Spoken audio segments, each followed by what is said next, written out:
Shalom murid Kristus, bagaimana kabar kalian? Semoga dalam keadaan baik dan sehat ya.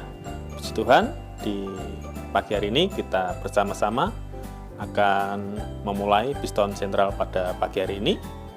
Kita mau angkat satu pujian, Bapa ku datang padamu.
Mari kita berdoa.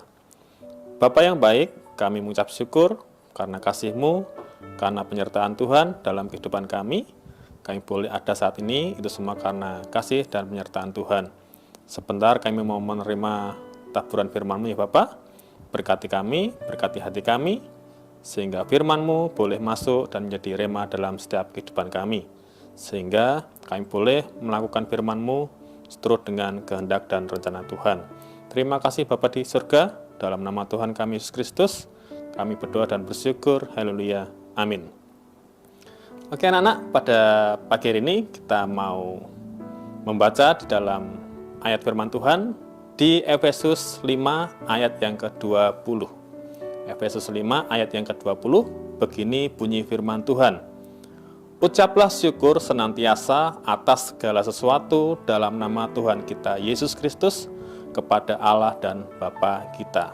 Nah, judul bacaan pada pagi hari ini adalah air dan matahari. Air dan matahari. Nah, anak-anak, pernahkah kamu membayangkan hidup tanpa bisa mendengarkan suara air dan melihat sinar matahari? Adakah orang yang hidup seperti itu? Ya, ada teman-teman. Dia adalah Helen Keller. Akibat sakit radang otak di masa kecilnya, Helen kehilangan penglihatan dan pendengarannya sejak ia berusia 19 bulan. Lalu karena ia tidak bisa mendengar, Helen pun sulit untuk berbicara. Apakah ia marah kepada keadaan dirinya? Ya, awalnya Helen begitu marah. Namun, bersyukur mamahnya adalah mamah yang yakin bahwa Helen bisa belajar sesuatu. Bersyukur juga Helen diasuh oleh seorang guru yang begitu baik. Suatu hari, Helen bisa mengucapkan kata air. Saat pertama kali ia menyentuh air dengan telapak tangannya, Helen pun berlari kegirangan. Dia memeluk gurunya dan ibunya sebagai luapan rasa syukurnya. Nah, sejak saat itu, Helen lebih bersemangat untuk berbicara dan terus belajar lebih banyak kata. Ia pun belajar membaca menggunakan huruf Braille. Huruf yang dicetak timbul khusus untuk tuna netra. Nah, karena kegigihannya, akhirnya Helen mampu mencapai gelar sarjana. Bahkan menjadi seorang pengajar di suatu universitas terkemuka. Helen Keller menjadi orang buta dan tuli pertama yang mendapat gelar pendidikan tingkat sarjana di Amerika. Teman-teman, mungkin saat ini ada di antara kamu yang merasa memiliki tubuh yang tidak sempurna. Membaca kisah tentang Helen Keller tadi, bukankah kebanyakan dari kita jauh lebih baik dari keadaannya? Ingatlah bahwa Tuhan baik kepada semua orang. Bahkan lebih lagi Dia mengenal kamu sebelum kamu dilahirkan. Tuhan mau agar kamu bersyukur dengan apa adanya kamu sekarang. Bersyukur akan segala hal yang kamu punya, bahkan bersyukur atas apa yang tidak kamu punya.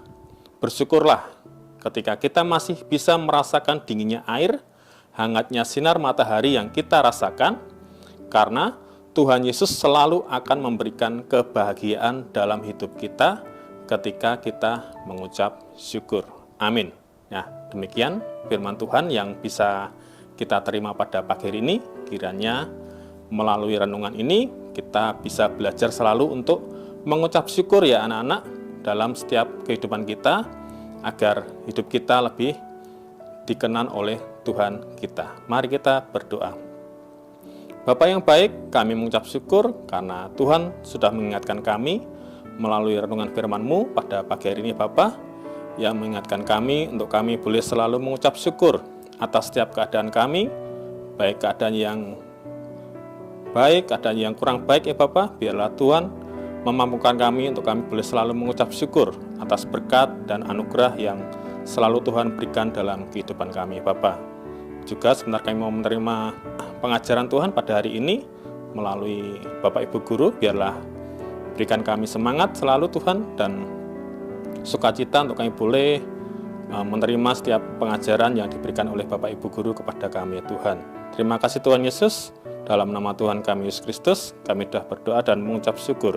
Haleluya, amin. Oke anak-anak, Piston Center sudah selesai. Sekiranya pada hari ini kita boleh semangat, boleh selalu mengucap syukur, agar hari-hari kita lebih berharga di hadapan Tuhan. Oke, sampai jumpa lagi. Tuhan Yesus berkati. Bye-bye.